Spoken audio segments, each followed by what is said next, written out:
নমস্কার বন্ধুরা, শাহটাকিজে আপনাদের সকলকে স্বাগত। আমি আকাশ শাহ। তবে আজকে কিন্তু আমি একা নই। আপনারা দেখতে পাচ্ছেন আমার চ্যানেলে আবারও 5 মহারথী, বাংলা সিনেমা রিভিউ কমিউনিটির 5 মহারথী আমার সাথে আবার উপস্থিত হয়েছে। তবে প্রথমে আমি ফিল্মি পৃথ্বীশ থেকে বলবো। পৃথ্বীশ প্রথমে রয়েছে। পৃথ্বীশ আমাদের মধ্যে সব থেকে ছোট বয়সে, তবে দারুণ রিভিউ করে এবং সিনেমা নিয়ে আমরা ক্রিটিসাইজ করি বিভিন্ন সময়, কিন্তু পৃথ্বীশের আলোচনা শুনে কিন্তু আমরা মুগ্ধ হই। পৃথ্বীশ, তোমাকে প্রথমে স্বাগত। আমার নিচেই রয়েছে লোকে কি ভাববে থেকে প্রত্যয়। প্রত্যয় সিনেমা নিয়ে দীর্ঘদিন ধরে কাজ করছে, আমার সাথে কোলাপ করেছে। প্রত্যয়কে আপনারা নিয়মিত দেখতে পান চ্যানেলে। আমার ডান দিকেই রয়েছে তুহিন। তুহিন রিভিউলজি থেকে। তুহিন বহুদিনের বন্ধু আমার। তুহিনকে বহুবার আমার সাথে দেখেছেন সিনেমা দেখতে গেছে, তো তুহিনকেও স্বাগত। তার পাশে রয়েছে মুহিবাব দেবজি থেকে দেবুদা। দেবুদা এই মুহূর্তে বহুবার তাকে আপনারা চ্যানেলে যেরকম দেখেছেন, বিভিন্ন চ্যানেল থেকে তাকে আপনারা দেখেছেন ইন্টারভিউ দিতে, পডকাস্ট করতে। দেবুদাকে চ্যানেলে স্বাগত। এবং সব থেকে নিচে আমাদের একদম বাদিকে রয়েছে সিনেক জ্ঞানী থেকে সৌভিকদা। সৌভিকদা আমাদের মধ্যে সব থেকে বয়সে বড় নয়, সিনেমা অভিজ্ঞতা এবং সিনেমা দেখার দিক থেকেও কিন্তু সৌভিকদা আমাদের থেকে সব থেকে এগিয়ে রয়েছে। সৌভিকদাকে আমার চ্যানেলে প্রথমে স্বাগত জানাই। সবাইকে new year, happy new year. কেমন আছো সবাই? হ্যাপি নিউ ইয়ার সবাইকে। হ্যাপি নিউ ইয়ার সবাইকে। খুব ভালো আছি। হ্যাপি নিউ ইয়ার সবাইকে। Happy new year. তোমাদেরকে পেয়ে আরো ভালো লাগছে। তুহিনকে বলবো বা সবাইকে বলবো যে একটুখানি মিউট করে রেখো, তাহলে আমাদের সুবিধা হবে বুঝতে, এবং যাকে আমরা প্রশ্ন করব তারা খুলবে, আবার আমরা এগিয়ে যাবো প্রশ্নে। যাই হোক, তো ক্রিসমাসে 2024, গত বছর নতুন বছর পড়েছে সবে, 2024-এর ক্রিসমাসে 4টে বাংলা ছবি রিলিজ করেছিল এবং দুটো ছবি নিয়ে কিন্তু হাইপ সব থেকে বেশি ছিল, আমরা জানি, সন্তান এবং খাদান। তো আমরা বিভিন্ন সময় দেখেছি যে দুটো ছবিরই বক্স অফিস কালেকশন নিয়ে কিন্তু একটা জলঘোলা চলেছে বিভিন্ন সময়। আমি ভিডিও তৈরি করেছি, বিভিন্ন ইউটিউবাররা ভিডিও তৈরি করে বিভিন্ন রকম তাদের মতামত রেখেছে।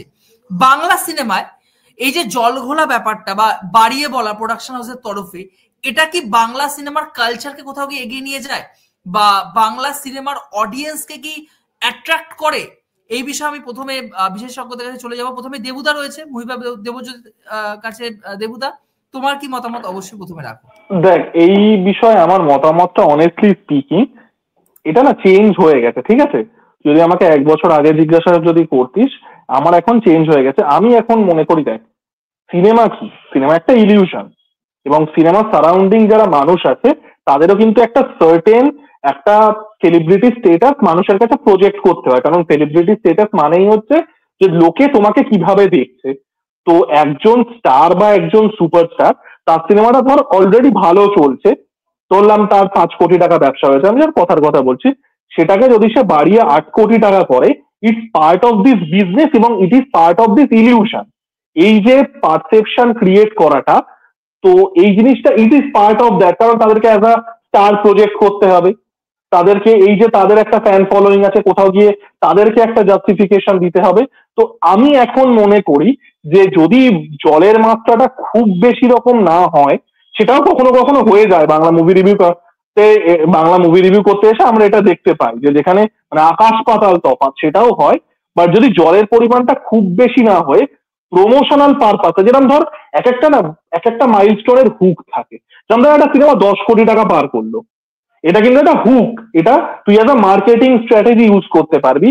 এবং তার পাশাপাশি আমি যেটা বললাম যে একটা পারসেপশন ক্রিয়েশন। তো যদি খুব বেশি পরিমাণে জল না থাকে, তাহলে আমি কিন্তু এটার এগেনস্ট এটা, এবং এটা আমি বলবো, এটা আমি মানে আমার এই বিষয়ে মানে মতামতটা কিন্তু চেঞ্জ হয়েছে। আমাকে তুই যদি আগে জিজ্ঞাসা করতিস, আমি হয়তো বলতাম যে না, এটা ভুল। তো আমি এখন এটা বলবো যে যদি খুব বেশি পরিমাণ জল মেশানো না হয়, প্রমোশনাল পারপাসে, যেটা বললাম 5 কোটি টাকা ক্রস করে গেল, 10 কোটি টাকা ক্রস করে গেল, বা যেটা বললাম যে একজন স্টার বা সুপারস্টারের তাদের যদি মানে তাদের যে ইমেজটা আছে সেটাকে জাস্টিফাই করার জন্য সেটা করা হয়, অ্যাজ লং এজ দ্য জল ইজ নট টু মাচ, আমি ওকে। তার মানে আমরা বুঝতে পারলাম একটা পয়েন্ট, যে মার্কেটিং ভ্যালু যদি ঠিকঠাক থাকে এবং দর্শকদেরকে টানার জন্য যদি করা হয়, কিছু ক্ষেত্রে অবভিয়াসলি এটা কিন্তু জাস্টিফাই করা যায়। আমি একদম প্রত্যয়ের কাছে যাব, লোকে কি ভাবে থেকে। প্রত্যয়, তোমার কি মতামত? তুমি কি সহমত, নাকি তোমার অন্য কোনো উত্তর তুমি ডিসকাস করতে পারো তোমার মতো গোটা বিষয়টাকে?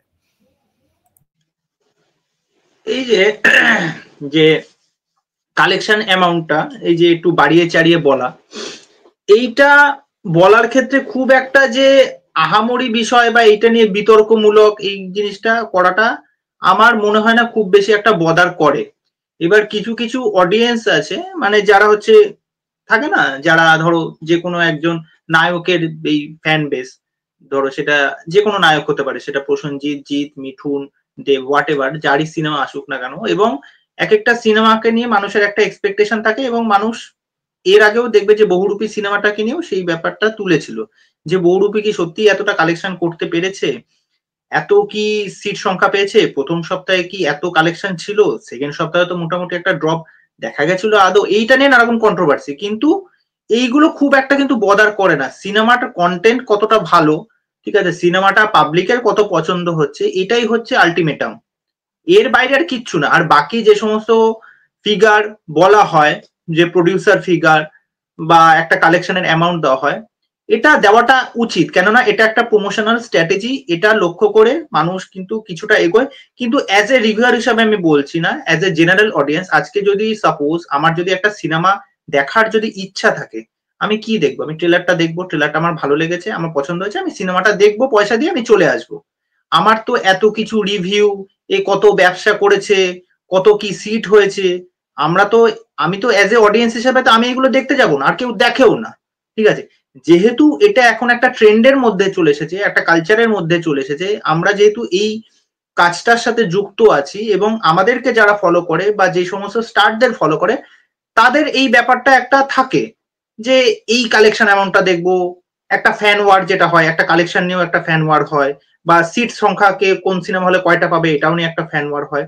তা এই জিনিসটা যারা বলে না যে কালেকশন অ্যামাউন্ট একটু বাড়িয়ে চাড়িয়ে বলা, বা এই দুধের মধ্যে 30% জল মেলানো বা 40% জল মেলানো, এই বিষয়টাকে খুব একটা আহামরি বা বড় চোখে আমি দেখছি না, এটা কোনো বিষয়ই না, এটাই হচ্ছে বিষয়।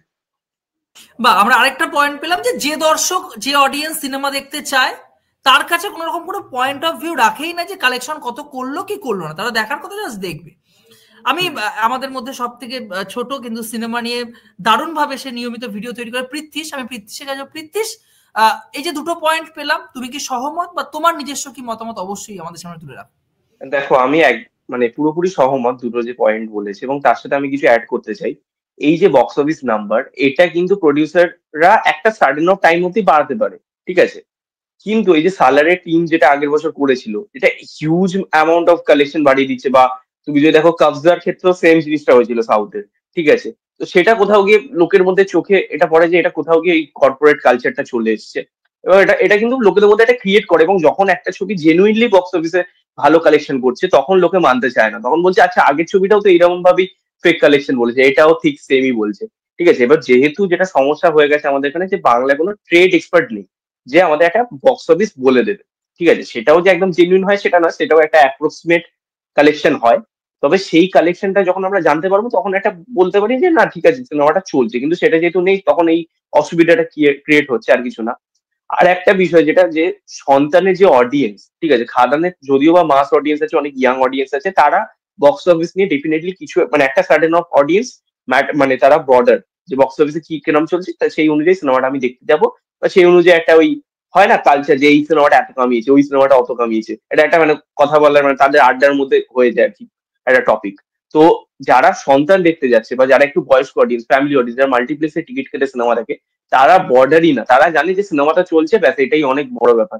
মানে সিনেমাটা কত কালেকশন করছে, কত কি রেকর্ড ভেঙেছে, এটা কোনো তাদের তো কোনো যাই আসে না, তারা যাবে সিনেমা দেখতে।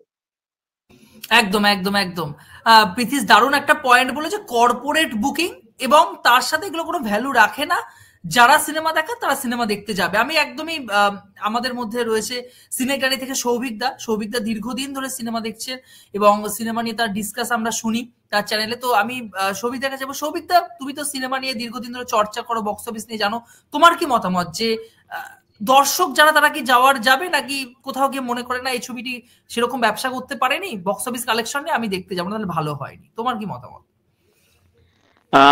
দেখো, বিষয়টা হচ্ছে যে মানে এখনকার দিনে না, যে কোনো সিনেমার ক্ষেত্রে একটা মার্কেটিং গিমিক সৃষ্টি না করলে কিন্তু লোকে কিন্তু হলে কিন্তু যেতে চায় না, এটা কিন্তু ফ্যাক্ট, ঠিক আছে।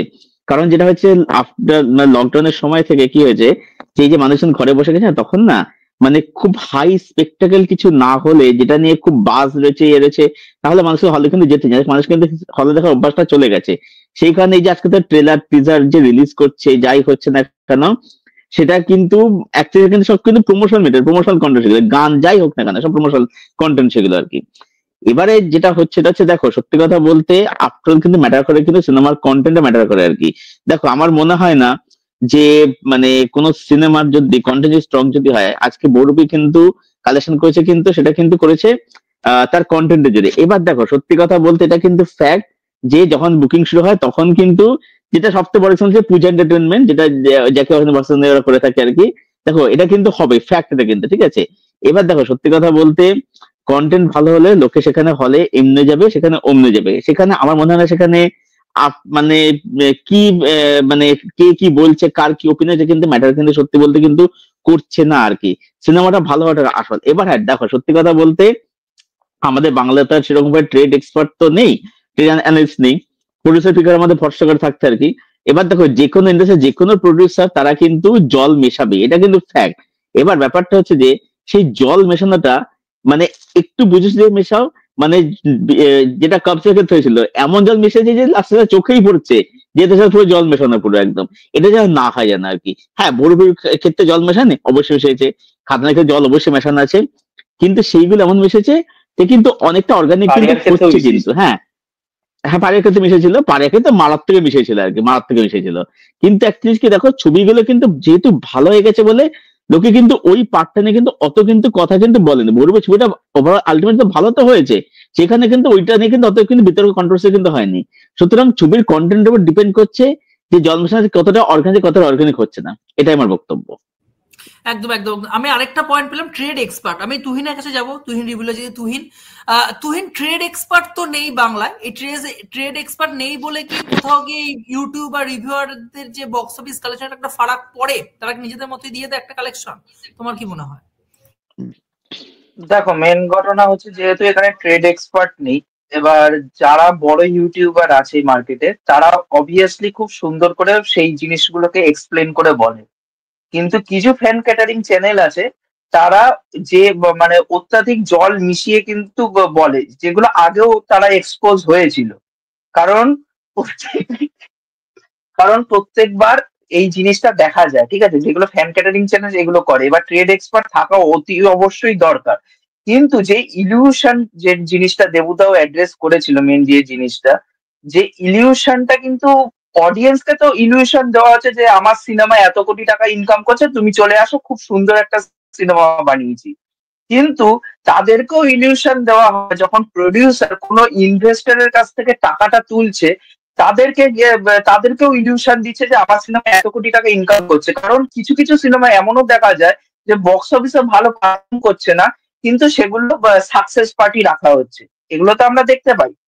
আজকে বাংলায় এটা বলা যাবে না যে বাংলায় কর্পোরেট বুকিং হয় বা হয় না, এটা কারণ এটা বলা যাবে না, তার একটাই কারণ বাংলায় সেই আন্দাজে বক্স অফিসটা নেই। আজকে সাউথের কাছে বা বলিউডের কাছে সেই বক্স অফিসটা আছে বলে ওরা 1 কোটি বা 1.5 কোটি টাকার একটা টিকিট বুক করে নিল নানা রকম হল মিলিয়ে, কিন্তু বাংলায় 1 কোটি টাকায় ইনকাম করতে গিয়ে কালঘামটা বেরিয়ে যায়।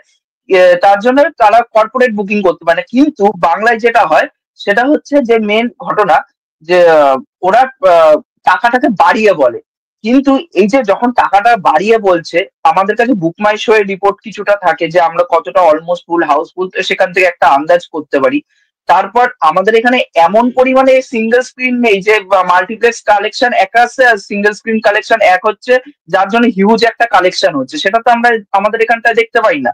তো যেহেতু মাল্টিপ্লেক্স কালেকশনটা যখন আসছে এবং প্রডিউসার ফিগারটা অনেকটা বেশি হচ্ছে, তখনই বোঝা যায় যে এখানটায় কিছু ঘাপলা আছে, যেটা পারিয়ার ক্ষেত্রেও আমরা দেখতে পেয়েছি বা মির্জার ক্ষেত্রেও কিন্তু দেখতে পেয়েছি। মির্জার ক্ষেত্রে কিন্তু পুরোপুরি যে ক্লিয়ার একটা বক্স অফিস বলা হয়েছে মেকার্সের পক্ষ থেকে, এটা নিয়ে অনেকটা সন্দেহ কিন্তু আছে। এই হচ্ছে মেন বক্তব্য যে বাংলায় অ্যাকচুয়ালি ট্রেড এক্সপার্ট থাকাটা খুবই দরকারি, কিন্তু যেহেতু এখন নেই, আমাদের ওই বুক মাই শো না হলে মেকার্সদের পক্ষ থেকে কিছু যদি অফিসিয়াল আপডেট দেওয়া হয় সেটার থেকেই আমরা একটা অ্যাজিউম করতে পারি। এই হচ্ছে আমি আমি দেবুদার কাছে যাবো, অনেকক্ষণ ধরে কিছু একটা বলবে, দেবুদা বলো। হ্যাঁ তুহিন যেটা বলেছে প্রত্যেকটা কথার সাথে আমি ভীষণভাবে এগ্রি করি। এবার তুহিন যেটা বললো না যে প্রডিউসারদের ইনভেস্টারদের কাছে একটা ইলিউশন তৈরি করতে হয়, এটা কিন্তু শুধু বাংলা ফিল্ম ইন্ডাস্ট্রিতে নয়, এটা কিন্তু পুরো ফিল্ম ইন্ডাস্ট্রি ইন জেনারেল সারা পৃথিবীতে, এবং এটা মানে এটা বহু বছর ধরেই চলছে। আমি একটা ছোট্ট উদাহরণ দিচ্ছি, অমিতাভ বচ্চনের রঞ্জিত সিনেমাটা যখন তৈরি হয়েছিল, অমিতাভ বচ্চন তার আগে জীবনে কোনোদিন হিট দেয়নি। একটা সিনেমা হিট হয়েছিল আনন্দ, যেটা রাজেশ খান্নার জন্য হিট হয়েছিল। তো জঞ্জিরে তারা কি করেছিল, হিরো দিয়ে যেহেতু সিনেমা তখনও অমিতাভ বচ্চন স্টার হয়নি, তারা ভিলেন এনেছিল প্রাণকে, এবং হিরোর বহুগুণ বেশি স্যালারি দিয়ে। প্রাণের এমনি স্যালারি হিরোর থেকে বেশি হতো। তার আর এনেছিল রঞ্জিতকে, ওই যে গোটা শহর মুঝে লয়নকে নাম সে জানতা হ্যায়, ওই যে রোলটা ছিল। তো এই দুটো অজিত, সরি অজিত আর প্রাণ, হ্যাঁ। তো এই দুটো ক্যারেক্টার তারা এনেছিল কিন্তু ইনভেস্টরদের থেকে টাকা তোলার জন্য, কারণ হিরোর থেকে। তো এই জিনিসগুলো কিন্তু কনসিস্টেন্ট হয়ে এসছে। এটা কিন্তু শুধু বাংলা ইন্ডাস্ট্রি এখন করছে তা কিন্তু নয়, এইভাবেই সিনেমা বিজনেস অপারেট করে। আর একটা বিষয় যে বক্স অফিসটাও না, মানে কিছু এমন লোক আছে যারা মনে করে সিনেমা চলে না, মানে খুব কম মানে পোর্শনের লোক আছে, তাদেরকে কিন্তু একটা মানে প্রুফ দিয়ে দেওয়া হয় যে মানে দেখো এখনো সিনেমা চলে, এত কালেকশন করে। একদম আমাদের বাংলা আছে পাগল প্রডিউসার। আমরা যাবো সৌভিকদের কথা অবশ্যই যাব। তার আগে একটা প্রশ্ন আমার বারবার করে মাথায় ঘুরছিল, যে একটা ভিডিও আমরা দেখেছিলাম, খুব ভাইরাল হয়েছিল ইউটিউবে, যে যেখানে শিবপ্রসাদ মুখোপাধ্যায় বলছেন যে আমাদের বাংলায় এই মুহূর্তে 3 জন সুপারস্টার, আল্লু অর্জুন, শাহরুখ খান এবং কন্টেন্ট, মানে কন্টেন্টের উপর তিনি কিন্তু জোর দিয়েছেন। আমার এটা দিয়ে একটা পত্রিকায় কিছুদিন আগে একটা নিউজ দেখছিলাম যে ফ্যানরা শুধুমাত্র প্রথম দিন বক্স অফিস হিট দিতে পারে, কিন্তু কোনো ছবি প্রথম উইকের পরে হিট হতে পারে না ফ্যানদের মাধ্যমে। এবং বাংলা রিভিউয়ার বা যে কোনো দেশের যে কোনো রিভিউয়াররা, তাদের রিভিউর মাধ্যমে কোনো সিনেমার কোনো প্রভাব পড়ে না। বাস্তবে কি তাই, নাকি এর মধ্যে কোনো অন্য রহস্য লুকিয়ে রয়েছে? রিভিউয়ারদের রিভিউ বা পাবলিক রিয়াকশন বা ওয়ার্ড অফ মাউথ, এগুলো কি কোনো কিছুর প্রভাব রাখে না সিনেমার ক্ষেত্রে? আমি একদম প্রত্যয়ের কাছে যাবো প্রথমে, লোকে কি ভাববে। প্রত্যয়, শিবুদার এই স্টেটমেন্টটা মানে কিছু অংশে ঠিক, আবার কিছু অংশে ঠিক না। কেন কিছু অংশে ঠিক, কি জন্য বলছি, যেটা তথাকথিত একইভাবে চলে আসছে, যেটা বহু যুগ আগের থেকে, যে আমরা তো এত সিনেমা কনজিউম করি, শুধুমাত্র তো বাংলা না, বাংলা, হিন্দি, ইংলিশ, তারপরে এত এত সিরিজ, ঠিক আছে। এবার সবকিছু দেখা কিন্তু আমাদের পক্ষেও সম্ভব হয়ে ওঠে না, এত কাজ। তা প্রথমেই যে কি যেন কথাটা বললে, কন্টেন্ট এটা বরাবরই যে কোনো সিনেমার ক্ষেত্রে, যে কন্টেন্ট যদি দম থাকে তবে সেই সিনেমা কিন্তু পাবলিক দেখতে যাবে। সেই সিনেমা তোমার 1 মাস কেন 2 মাসও মানে লং রান করতে পারে। আমি তোমাকে একটা ছোট্ট একটা উদাহরণ দিই। শোলে যখন রিলিজ করেছিল, শোলে কতদিন চলেছিল? শাহরুখ খানের দিলওয়ালে দুলেনিয়া যখন রিলিজ করেছিল, কতদিন চলেছিল? মুম্বাইয়ের গেটি গ্যালাক্সি আর মারাঠা মন্দিরের রেকর্ড আজ অব্দিও কেউ ওই জায়গাটা নিতে পারেনি। ডিডিএল যে এখনো চলছে। এখনো যদি আবার যদি লাগানো হয় সিনেমা, লোকে কিন্তু এখনো পাগলের মতো দেখতে যাবে। তার মানে কিছু কিছু সিনেমার মধ্যে ওই ইউএসপিটা ছিল, যার জন্য কিন্তু ওই সিনেমাগুলো না কখনো পুরনো হয় না। সিনেমা হচ্ছে এমনই একটা জিনিস, মানে কিছু কিছু সিনেমা দেখবে যে তোমার একবার দেখা হয়ে গেল, তুমি যদি আরো 5 বছর পরেও দেখো সিনেমা, যখন দেখবে রিমোট চেঞ্জ করে তুমি ধরো টিভি চ্যানেলগুলো ঘোরাচ্ছ, যতই পুরনো সিনেমা হোক না কেন, ওই সিনেমাটায় গিয়ে তুমি স্টার্ট করে যাবে যে ওই সিনেমাটা আমি আবার দেখা শুরু করি। বিষয়টা হচ্ছে এই কন্টেন্ট, তো অবশ্যই যে সিনেমা কন্টেন্ট যদি না থাকে সেই সিনেমা বেশি দিন লং রান করতে পারবে না। আর স্টার বা স্টারডাম এই দিকে তো আর গেলই না, কেননা এটা উত্তরোত্তর চেঞ্জ হতে থাকে। 80-র দশকে একসময় এক একজন স্টার ছিল, 90-এর দশকে একজন স্টার ছিল, 2000-এ এক রকমের স্টার ছিল। তো স্টারডামটা কেউ কখনো ওরকম ভাবে হোল্ড করে রাখতে পারে না, ঠিক আছে। আর কিছু কিছু স্টার হয় যেটা মানে যারা এত বছর ধরে যাদেরকে মানুষ মনে রেখেছে তার কাজ দিয়ে, তার ব্যবহার দিয়ে, যেমন রাজ কাপুরের মতো লোক আর কি আসবে, অমিতাভ বচ্চনের মতো লোক আর কখন আসবে, রজনীকান্ত, মানে এইগুলো মানে শিবুদা মানে ওই কতগুলো মানে কথার ভিত্তিতে কথাটা বলে না, যে তার মানে মাইন্ডে যখন যেই নামগুলো এসেছে, আল্লু অর্জুনের নাম এসেছে, শাহরুখ খানের নাম এসেছে, এইগুলো অন্যান্যদের কিনি স্টার বলে ভাবেনি, কিন্তু এই জিনিসটা ঠিক না। এবার আরেকটা দিক যেটা আমি তোমাদেরকে বলতে চাই, যে এখনকার সময় দাঁড়িয়ে এই যে রিভিউটা আর হচ্ছে রিয়াকশনটা কতটা ইম্পর্টেন্ট। এটা এর আগে অনির্বাণ, আমাদের বাংলায় অনির্বাণও বলেছে যে বাংলায় যত না মানুষ সিনেমা দেখে বেশি, তার থেকে বেশি রিভিউ দেখে। এটা ফ্যাক্ট। কেন দেখে? ইভেন দেবও বলেছে, জিতও বলেছে যে এই জিনিসগুলো হওয়াটা দরকার। এবং যারা যারা এখন মানে নতুন যারা ডাইরেক্টর উঠে আসছে তারা কিন্তু এই ইউটিউবের এই জার্নিটাকে, এই রিভিউ এর যে করার যে প্রক্রিয়াটাকে, তারা কিন্তু এটাকে যথেষ্ট সাধুবাদ জানাচ্ছে। কেননা একটা ভালো কন্টেন্ট কিভাবে মানুষজন তাকে কিভাবে দেখছে, মানুষজন কথা শুনছে যে হ্যাঁ এই সিনেমা, সাপোজ দেখো না, আমি যদি এজ এ অডিয়েন্স হিসেবে আজকে যদি তোমার চ্যানেল সাবস্ক্রাইব করা বা সাপোজ রূপমের চ্যানেল সাবস্ক্রাইব করা, আমি গেলাম, আমি দেখলাম, আমি কি দেখবো যে ছবিটা কেমন হয়েছে, ছবিটা কি আমি পয়সা খরচা করে আদৌ দেখতে যাব? এই ট্রেন্ডটা এখন চলে এসেছে যে একটা এক্সপার্ট যদি থাকে সিনেমার, আমি হিন্দি ফিন্দি বাদ দিলাম, আমি বাংলার কথা বলছি, তা আমি কি দেখবো যে এই সিনেমাটার জন্য আমি 200 টাকা বা 250 টাকা বা 300 টাকা মাল্টিপ্লেক্সে গিয়ে খরচা করব? আমার কি করাটা উচিত? তুমি যেমন একটা সিনেমা দেখে এসেছো নন্দনে গিয়ে, ওই যে বলো না, যেটা হচ্ছে চন্দন সেনের, নামটা বলো, মানিক বাবুর মেঘ, একদম আলাদা ঘরানার কাজ। এবার ওইটা নিয়ে যত রিভিউয়ার যারা আছে, তখন যারা যদি পজিটিভ সিনেমাটাকে নিয়ে কথা বলে, সিনেমাটা ওয়ার্ড অফ মাউথ পাবে, লোকজন জানবে। আজকে চালচিত্রের মতো সিনেমা এত কম শো সংখ্যা পেয়েছে, কিসের জন্য চালচিত্র পরে এত শো সংখ্যা পেল? ওয়ার্ড অফ মাউথের জন্য। যারা রিভিউ করেছে, তাহলে ওয়ার্ড অফ মাউথটা, এই যে যারা রিভিউ করছে, এই ব্যাপারটা ইম্পর্টেন্ট। যারা রিয়াকশন নিচ্ছে, যেমন আমি রিয়াকশন নিই, যখন দিই কিছু কিছু সিনেমার ক্ষেত্রে এমন হয় যে আমি পাবলিক রিয়াকশনটা আগে দিই। পাবলিক রিয়াকশনটা কেন আগে দিই, রিভিউটা পরে করি? কেন আমি জানি যে ঠিক আছে 3-4 ঘন্টা পরে আমি আরামসে বাড়িতে বসে রিল্যাক্স হয়ে আমি রিভিউটা করবো। রিয়াকশনটা দিলে কি হয়, মানুষজনের একটা জিনিসটা বোঝা যায় যে 10টা মানুষের মধ্যে 5টা মানুষ কেমন বললো আর 2টো মানুষ কেমন বললো, মোটামুটি একটা আন্দাজ লাগানো যায় যে সিনেমাটা কিরকম, এটা কি ওয়ান টাইম ওয়াচ না আরেকবার দেখা যায় বা এনজয় করার মতো।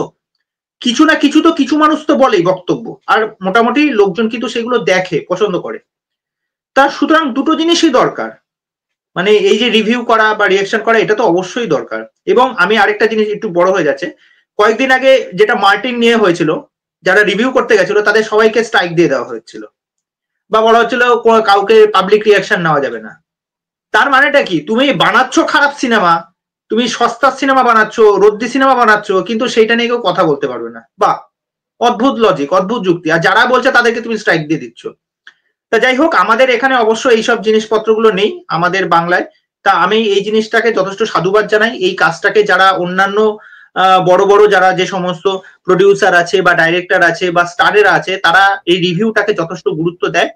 তারা এই জিনিসটাকে বলেছে, ইভেন দেবদাও খাদানের একটা ইন্টারভিউ মনে একটা কথা বলেছিল, যারা ইউটিউবার আছে আমি তাদেরকে ধন্যবাদ জানাতে চাই, যারা যারা এতটা পরিশ্রম করে, ঠিক আছে, এই পাবলিক রিয়াকশন নিয়েছে বা রিভিউ করেছে।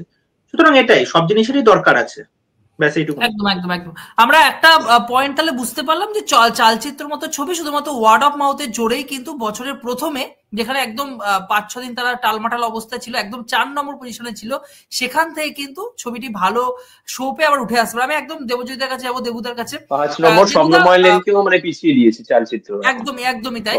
দেবুদার কাছে, দেবুদা তোমার কি মতামত, কন্টেন্ট, তার ফ্যান বেস এবং অবভিয়াসলি সেখান থেকে উঠে আসা কোন একটা বাংলা ছবি ওয়ার্ড অফ মাউথ থেকে? দেখ, আমার যেটা মনে হয়, এই যে ফ্যান কালচার আমরা যেটাকে বলি, স্টারডাম জিনিসটা না এখন চেঞ্জ হয়ে যাচ্ছে, ঠিক আছে? এখন মানুষ এমসিইউর প্রতি লয়াল, এখন মানুষ ডিসিইউর প্রতি লয়াল, আয়রন ম্যান ক্যারেক্টারটার প্রতি লয়াল, স্পাইডারম্যান ক্যারেক্টারটার প্রতি লয়াল। সেটা কে প্লে করছে that is not important anymore. লোকে এই যে ইন্টেলেকচুয়াল প্রপার্টি, সেই ইন্টেলেকচুয়াল প্রপার্টির প্রতি বেশি ইন্টারেস্টেড। তো স্টারডাম জিনিসটা কিন্তু চেঞ্জ হয়ে যাচ্ছে। যখন শোলে হিট করেছিল, লোকে অমিতাভকে দেখতে গেছিল। যখন ডিডিএল, যেটা প্রত্যয় বললো, সেটা শাহরুখ খান কাজলকে দেখতে গেছিল। স্ত্রী 2 যখন হিট করছে, সেটা কিন্তু কেউ রাজকুমার রাওকে দেখতে যাচ্ছে না, সেটা স্ত্রী ফ্র্যাঞ্চাইজটা ওই ক্যারেক্টার গুলোকে দেখতে যাচ্ছে। তো এই যে জিনিসটা, এটা কিন্তু অনেক বেশি ইভলভ করেছে। এবার শিবপ্রসাদ মুখোপাধ্যায়, দেখ, প্রত্যেকটা জিনিসেরই না একটা কনটেক্সট নেওয়া দরকার। তোমাকে একটা ইন্টারভিউতে প্রশ্ন করা হচ্ছে, তুমি একটা কথার ফ্লোতে কতগুলো স্টারের নাম মনে আসবে? তো শিবপ্রসাদ মুখোপাধ্যায়ের 2টো সিনেমা, মানে 2টো স্টারের নাম মনে আসছে, তিনি বলে দিয়েছেন, প্লাস কন্টেন্ট। বাট তার এটা কিন্তু আউট অফ কন্টেন্ট। অনেকে হয়তো বলতে পারে আল্লু অর্জুন স্টার হলে কি প্রভাস স্টার নয় বা আমির খান স্টার নয়? এই কন্টেক্সচুয়ালাইজেশনটা কিন্তু দরকার, এটা কিন্তু ভেবে বলার কথা নয়। এবং কন্টেন্টের দিক দিয়ে আমি, হ্যাঁ, তো এটা কিন্তু আমি, আর কন্টেন্টের দিক দিয়ে আমি যেটা বললাম যে দেখ, স্টারডাম এটা মানে এখন পুরো চেঞ্জ হয়ে যাচ্ছে। আর যদি আমি সেই স্টারডাম ধরেও নিই, সেটা একদিন সিনেমাটা চলবে, একদিন বা দুদিন চলবে। সিনেমা কোনোদিন ফ্যান বেস দিয়ে কিন্তু সেইভাবে হিট হয় না। হিট হতে গেলে তোকে কিন্তু একটা জেনারেল অডিয়েন্সের at least some level of penetration ঘটাতে হবে। তো হ্যাঁ দেখ, এখন চেঞ্জ হয়ে যাচ্ছে, এবং চালচিত্রের মতো ছবি, যদিও চালচিত্র আমার দেখা হয়নি, তুই আর কিন্তু গেছিলিস, আমার তো যাবো করে যাওয়া হচ্ছে না। সিনেমাটা খুবই ভালো ওয়ার্ড অফ মাউথ পাচ্ছে, অনেকেই বলছে বছরের সেরা সিনেমা বা অন্যতম সেরা সিনেমা। তো এইরকম সিনেমার ক্ষেত্রে অনেক সময় আমরা কি বলতো, অনেক সময় আমাদের সেই এক্সপোজারটাই থাকে না। ধর আজকে একটা বেলাইনের মতো সিনেমা, আমি বেলাইন দেখেছিলাম, মারাত্মক এনজয় করেছিলাম। এক্সপেরিমেন্টাল সিনেমা কিন্তু নয় বেলাইন, সিনেমাটা ফাটিয়ে এন্টারটেনিং সিনেমা।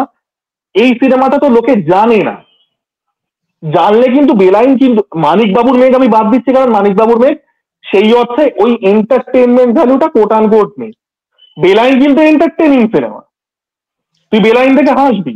তো ওই জিনিসটাই তো, এই এক্সপোজারটা লোকের মধ্যে কিন্তু যাচ্ছেই না, যেহেতু বাঙালি দর্শকদের মধ্যে ওই সিনেমা দেখার কালচারটাও অতটা নেই, কমে যাচ্ছে এখন আস্তে আস্তে।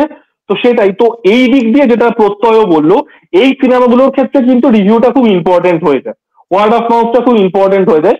মানুষ জানতে পারছে একটা ভালো সিনেমা হয়েছে, একটা কথাবার্তা হচ্ছে, একটা ডিসকোর্স তৈরি হচ্ছে, লোকে যাচ্ছে। যার সব থেকে বড় এক্সাম্পল এখন যেটা তোরাও সবাই বলে, চালচিত্র এত ভালো চলছে, তাই না? তো এই জিনিসটা কিন্তু এই সিনেমাগুলোর ক্ষেত্রে দরকার।